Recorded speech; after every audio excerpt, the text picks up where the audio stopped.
Picture someone sitting alone in a room they used to share with someone they loved. The furniture hasn't changed. The light coming through the window is the same light that was there 6 months ago, a year ago, 5 years ago. But something inside this person has shifted so fundamentally that the room might as well belong to a stranger. They're calm. That's the part nobody expected.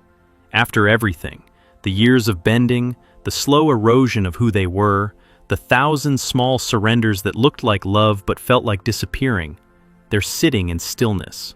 And the stillness doesn't feel empty. It feels like the first honest thing they've experienced in longer than they can remember. Jung spent decades watching people arrive at exactly this kind of moment. He studied hundreds of patients who reached a psychological threshold that most people never cross, and he became obsessed with understanding what separated the ones who made it through from the ones who turned back. What he discovered was something that reshaped how he understood the entire arc of human development. There was a final test, a last crucible the psyche puts a person through before it lets them step into who they were actually meant to become. And most people fail it. They fail it because they don't recognize it's happening. They fail it because the test looks like everything falling apart, and so they fight like hell to put things back together instead of letting the collapse finish what it started. Today, I'm going to walk you through what Jung identified as this final test, what it demands of you, why almost everyone misreads it as catastrophe, and what it means that you're here right now, still standing, still conscious, still searching for understanding after everything you've been through. Because if what I'm about to describe sounds like your life, there's a reason you're hearing this, and the reason isn't coincidence. To understand what Jung meant by the soul's final test, you have to understand how he thought about psychological development in the first place. Jung didn't see growth as a straight line. He didn't believe people improved incrementally, stacking one insight on top of another until they reached some stable, enlightened plateau. What he observed was something messier and more brutal. Growth happened in cycles of destruction and rebuilding. Each cycle demanded more. Each one stripped away something the person was convinced they needed, and each one left them more genuinely themselves, but only if they could survive what the stripping away felt like while it was happening. He described the process of individuation as a spiral. You circle the same core wounds, the same fundamental questions about who you are, again and again throughout your life. But each time you come back around, you meet them at a deeper level. The first time you encounter a pattern, say, the tendency to abandon yourself in relationships, you might just notice it. The second time around, you start to understand where it came from. The third time, you feel the full weight of how much it's cost you. And somewhere in that spiral, there's a final encounter. A last pass through the wound where the psyche presents you with a choice so stark, so stripped of ambiguity, that there's no way to fudge your answer. That's the test. And here's what makes it so easy to miss. It rarely arrives as a dramatic, cinematic moment. It usually shows up disguised as something ordinary, a conversation, a decision about whether to stay or leave, a moment where someone pushes a boundary you've let them push 100 times before, and something in you, something quiet, something that's been building pressure for years, simply refuses. Jung noticed that the test almost always involved the thing the person feared most. Whatever they'd spent their life avoiding, whatever they believed would destroy them if they faced it directly, that's what the final test put squarely in their path. For someone who'd spent decades terrified of being alone, the test was a moment that required choosing solitude over a relationship that was slowly erasing them. For someone who'd built their entire identity around being needed, the test was a situation where the only honest response was to stop helping. For someone who'd survived by staying invisible, the test demanded they be seen, fully, without the usual camouflage, with nowhere to hide. The test always targeted the core survival strategy, the one thing you've been doing since childhood to keep yourself safe, the thing that worked so well for so long that you stopped recognizing it as a strategy and started believing it was just who you were. The final test puts you in a position where that strategy fails, where it can't protect you anymore, where using it one more time would cost you something you're no longer willing to pay. And this is where the weight of it really lands. because you've been carrying this strategy like a stone pressed against your chest for as long as you can remember. You learned to breathe around it. You adjusted your posture to accommodate it. You forgot what it felt like to move through the world without it. And now, the test is asking you to set it down, to open your hands and let go of the only thing that's kept you from falling apart. And every survival instinct in your body screams that letting go means death. Jung understood why most people fail at this point. The terror is real. The survival strategy exists because, at some point in your life, it saved you. The child who learned to read every shift in their parents' mood and become whatever was needed in that moment, that strategy kept them safe. The person who learned to give and give and give until there was nothing left to give, that strategy earned them a place in a world that would have discarded them otherwise. These aren't flaws, they're adaptations, brilliant ones, forged under conditions no child should have had to navigate. But Jung also recognized something that makes this more complicated and more hopeful than a simple story about survival. The strategy that saved you at 7 is the same strategy that's strangling you at 35 or 45 or 50. The adaptation that kept you alive in a dysfunctional household becomes the pattern that keeps you trapped in dysfunctional relationships. The mask that protected you from a parent's volatility becomes the persona that prevents anyone from ever truly knowing you.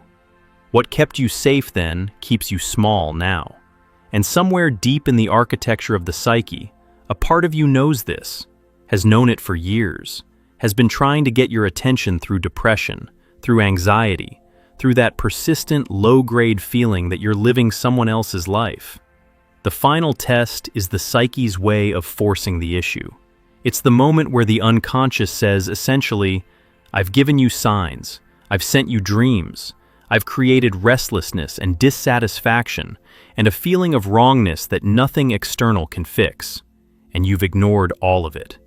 So now I'm going to put you in a situation where you can't ignore it anymore, where the old strategy either breaks or you do. Jung documented the way this test typically unfolds, and it follows a pattern that's remarkably consistent across different people and different circumstances. First comes the intensification. Whatever dynamic has been simmering in your life, the relationship that drains you, the role you've outgrown, the pattern you keep repeating, it escalates, gets worse, becomes impossible to manage with your usual tools. The narcissist in your life pushes further than they've ever pushed. The job demands more self-betrayal than you've ever tolerated. The family system applies more pressure than it's ever applied. It's as if the universe turns up the volume on the exact thing you've been trying to manage, until managing it becomes physically and psychologically impossible. Then comes the isolation. The people you'd normally turn to for support, the friends, the family members, the partners, are somehow unavailable or unhelpful. You reach out and the response falls flat. Or worse, the people who are supposed to be on your side tell you to keep going, to be patient, to not make waves. You realize with a sickening clarity that nobody around you understands what you're going through. And the aloneness of that realization is staggering, because you've spent your whole life making sure you were never truly alone. And here you are, more alone than you've ever been, in the moment when you need connection most. And then comes the choice. Stripped of your usual strategies, cut off from your usual supports, cornered by a situation that's escalated past your ability to manage it, you face a decision that feels impossibly binary. Stay or go. Speak or stay silent. Bend one more time or finally stand straight. There's no middle ground. There's no clever compromise that lets you avoid the full weight of the choice. The test has been designed, and Jung used language that suggested he believed the psyche does this with something close to intention, so that halfway measures are impossible. This is the moment. This is the final exam that everything in your life has been preparing you for. And the people who pass it, the ones who choose themselves, who let the old strategy die, who take the action their terror has been guarding against for decades, describe the experience in remarkably similar terms. They say it felt like stepping off a cliff. They say the ground disappeared. They say there was a moment of absolute free fall where they were certain they'd made a catastrophic mistake. And then, somewhere in the falling, something caught them. Something inside themselves they didn't know was there. Jung would have called that something the self, the deeper organizing center of the psyche that exists beneath the ego and all its elaborate survival mechanisms. The self can't reach you while the ego's strategies are still running the show. It's like a signal that's always broadcasting, but the noise of your defenses is so loud that you can't hear it. The final test strips away the defenses, and in that raw, terrifying silence after the strategies fail, the self-signal finally comes through. If you've been through something like this, if you faced that moment where everything you relied on stopped working and you had to make a choice with nothing beneath you but your own willingness to be honest, then what I need you to hear is that you did something most people never do. You passed. And the reason you might not feel like you passed, the reason it might still feel like wreckage and aftermath and confusion, is because the test doesn't come with a certificate. There's no moment where the clouds part and a voice tells you you've made it. The passing looks, from the inside, almost indistinguishable from the suffering that preceded it. The only difference is that something fundamental has shifted in how you relate to yourself, and you might not have language for that shift yet. If you're sitting in that aftermath right now, carrying the weight of everything you walked through but sensing something has changed at a level you can't quite name, there's something that might help you find your footing. We put together a guide called True Self-Discovery, built around 24 reflection exercises rooted in Jung's work, designed for exactly this stretch of the journey, the stretch where the old life has ended and the new one is still finding its shape, where you need a way to listen to what's emerging instead of just bracing against what you lost. The link is right below this video. But let me keep going, because there's a layer to this that changes everything about how you understand what you've been through. Here's what Jung observed about people who passed the test that almost nobody talks about. The transformation didn't happen at the moment of the choice. The choice was the threshold, yes, but the actual transformation had been happening for years before that. Every time you noticed the pattern and kept going anyway, that was preparation. Every time you felt the wrongness of your situation but couldn't yet act on it, that was the psyche strengthening you for what was coming. Every sleepless night, every inexplicable wave of grief, every moment of quiet rage that you swallowed because the time wasn't right, all of it was the self preparing you to survive the moment when the strategy would finally fall away. Jung described this preparation period as a slow accumulation, like water building behind a dam. You don't see the water rising because the dam holds. Your life looks normal from the outside. You're functioning, performing, maintaining. But behind the walls of your survival strategy, pressure is building. Awareness is collecting. Truth is gathering mass. And when the final test arrives, when the situation escalates and the supports fall away, and the choice presents itself, the dam doesn't just crack, it breaks. And the force of everything you've been holding back is what carries you through the choice you couldn't have made at any earlier point in your life. This is why the timing matters so much. People who haven't undergone this long accumulation can't pass the test because they don't have enough force behind them to push through the terror. They'll reach the moment of choice and retreat. They'll feel the edge of the cliff and step back. And there's no shame in that. It means the psyche hasn't finished preparing them, hasn't built up enough pressure, hasn't completed the long underground work that makes the breakthrough possible. The test comes when you're ready, even if ready feels nothing like what you expected. And this brings us to something Jung returned to again and again in his later work. The idea that the final test always involves a death. Something in you has to die for the passage to be complete. The survival strategy has to die. The identity built around that strategy has to die. The relationships that depended on you staying the same have to die, or at least transform so completely that they're unrecognizable. This death is real. It's not metaphorical in the way self-help culture uses the word. You grieve. Your body registers loss. You wake up in the middle of the night reaching for the person, the role, the version of yourself that's gone, and your hand closes on empty air. The period after passing the test can feel worse than the period before it, because before the test, you at least had the familiar pain. You knew how it worked. You'd built an entire life around it. After the test, the familiar pain is gone, and what's left is a silence that feels like being stranded on an empty planet. Jung talked about this post-test period with a kind of gentle honesty that makes it clear he'd been through something similar himself. He acknowledged that the silence after a psychological death is disorienting in a way that no preparation can fully address. You've been defined by what you carried for so long that setting it down doesn't immediately make you feel free. It makes you feel formless. You don't know who you are without the weight. You don't know how to walk without leaning against the thing that was slowly crushing you. And the people around you, the ones who watched you set it down, don't understand why you aren't celebrating. They see you as free.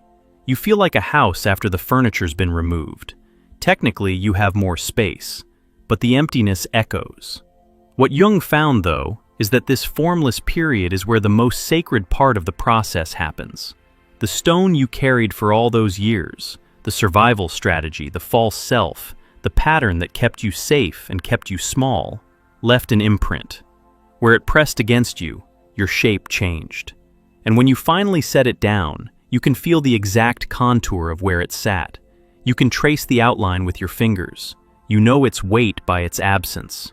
And in that knowledge, in the precise, intimate understanding of what you carried and why you carried it, and what it cost you, and why you finally couldn't carry it anymore, something emerges that Jung considered the most valuable thing a human psyche can produce. He would have called it consciousness. Real consciousness, earned through suffering rather than acquired through study.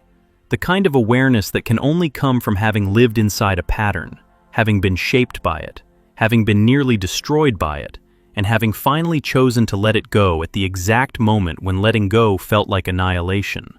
This consciousness changes everything about how you move through the world. You see dynamics other people can't see because you lived inside them. You recognize patterns in their earliest stages because you know, in your bones, what those patterns grow into. You carry a kind of authority that has nothing to do with credentials or status, and everything to do with survival. People who've passed the final test are different. You can feel it when you're in the room with them, even if you can't explain what you're feeling. There's a density to their presence, a weight that comes from having been through something and having let it change them instead of hardening around it. They're not performing strength. They're not advertising their healing. They're just there, fully, in a way that most people still running their strategies, still wearing their masks, still managing and performing and controlling, simply aren't. Jung noticed something else about these people that fascinated him. They became magnets for others who were approaching their own test. Something about their presence, the steadiness of it, the lack of pretense, the quiet evidence that surviving the worst thing doesn't require becoming hard, drew people who were on the edge of their own transformation. And these people often couldn't articulate why they felt drawn. They just knew that this person understood something that nobody else in their life seemed to understand. That this person had been somewhere they were afraid to go, and had come back with something real. This is one of the most beautiful aspects of what Jung observed about post-test life. The suffering doesn't go to waste. Every year of carrying that stone, every moment of enduring what should have broken you, every night spent wondering if you'd ever feel like yourself again. It all becomes the foundation of your capacity to hold space for others who are in their own fire. Your wound, once it's been fully experienced and integrated, becomes a source of understanding so precise that it can reach people no amount of training or technique could touch. Jung called this the wounded healer archetype, and he believed it was one of the most powerful forces in human psychological life. The healer whose authority comes from their own wounds, whose compassion has been refined through their own suffering until it's stripped of sentimentality and filled instead with a clear-eyed understanding of what pain actually requires. What it requires is presence. What it requires is someone who won't flinch. What it requires is someone who's been in the dark and knows from first-hand experience that you can survive it, and that surviving it produces something no amount of comfort or avoidance ever could. But here's where I want to circle back to something, because there's a layer we haven't touched yet that matters more than anything else I've said. The final test, the one you passed, wasn't really about the external situation.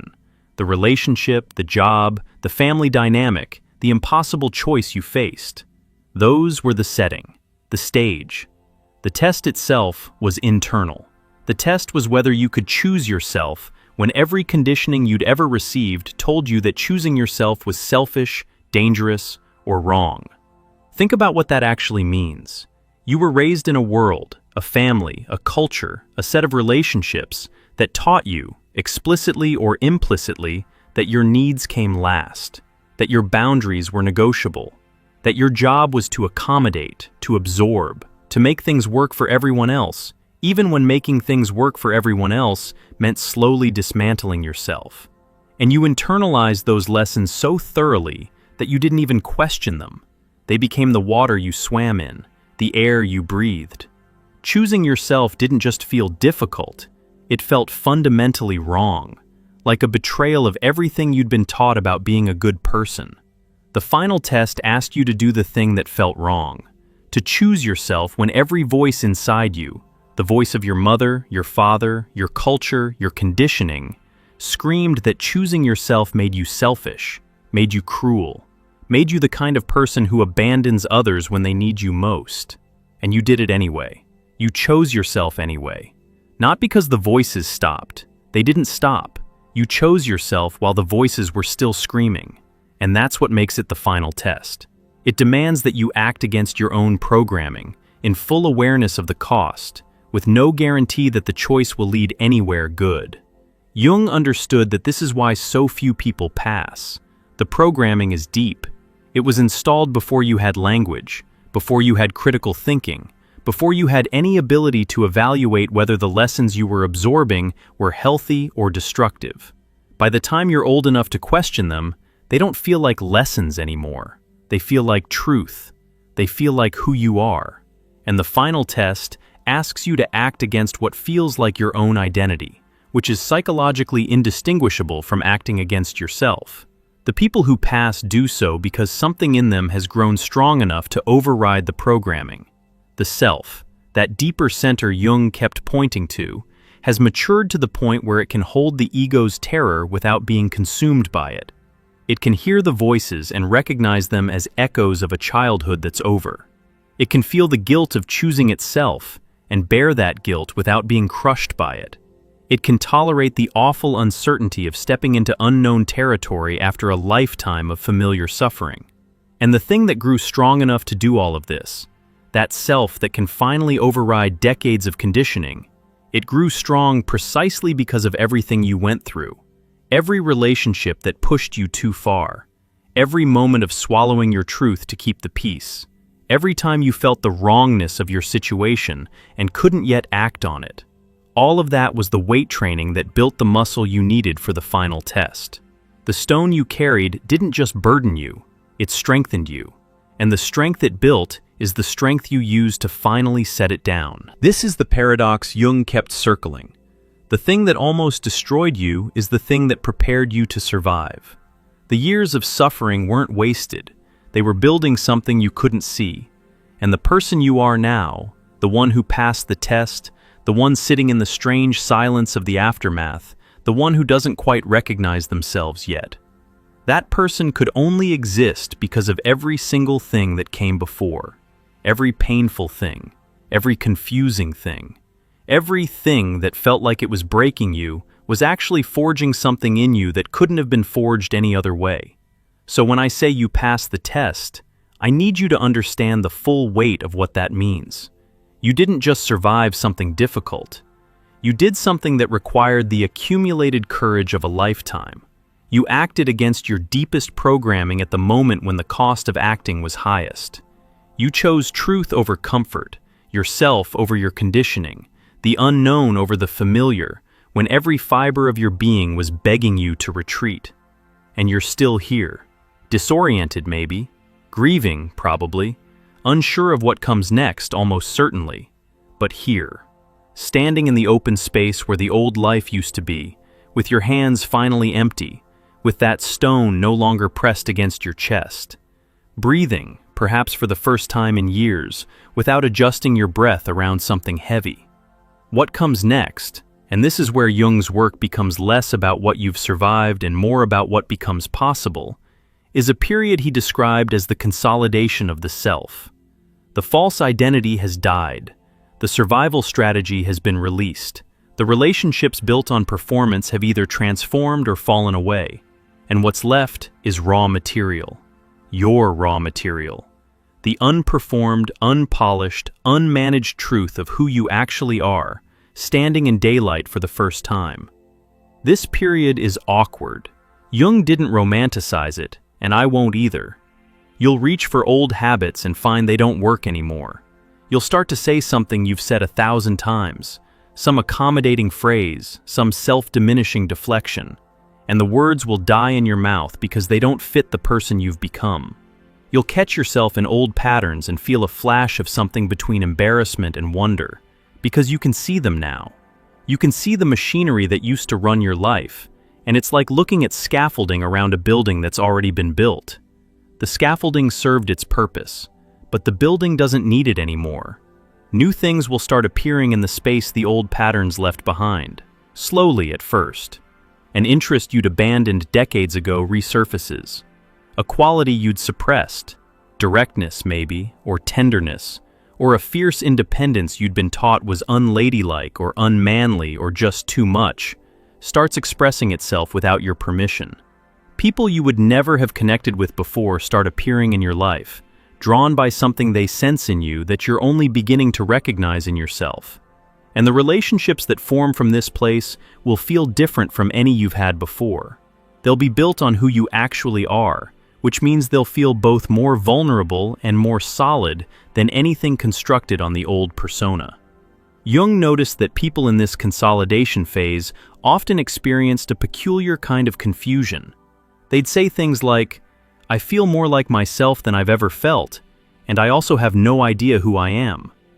And he understood this as a perfectly coherent statement, because the self they're feeling is the self, the genuine article, which they've never had unobstructed access to before. Of course, it feels simultaneously familiar and foreign. It's been there the whole time, buried under decades of survival strategies and false identities. Meeting it is like meeting a member of your own family you've heard about but never seen. The recognition is instant. The acquaintance takes time. This is where you are, or where you're heading if you haven't quite arrived yet.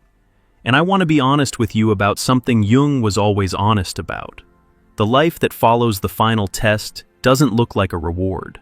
It doesn't announce itself with fanfare and abundance and everything suddenly clicking into place. It announces itself with a quiet, almost imperceptible shift in the quality of your experience.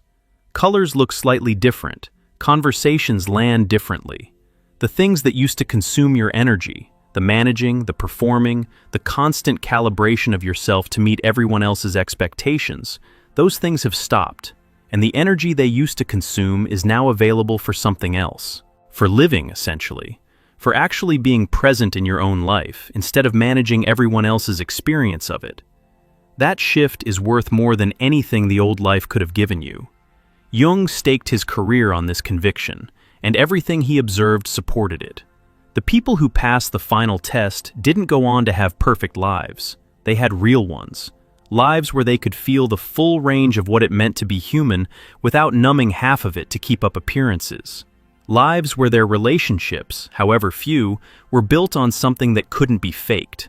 Lives where the question, "Who am I?" had been answered in the only way it can ever truly be answered, through the lived experience of becoming yourself, which only happens after everything that isn't you has been stripped away. If you're in the early stages of this new life, still raw, still adjusting, still learning how to move through the world without the weight you carried for so long, you might find some grounding in the reflection exercises we've put together. True self-discovery is a set of 24 practices rooted in Jung's approach to exactly this kind of becoming. They're built for the person who's already through the fire and needs help understanding what they're growing into now. The link is right below.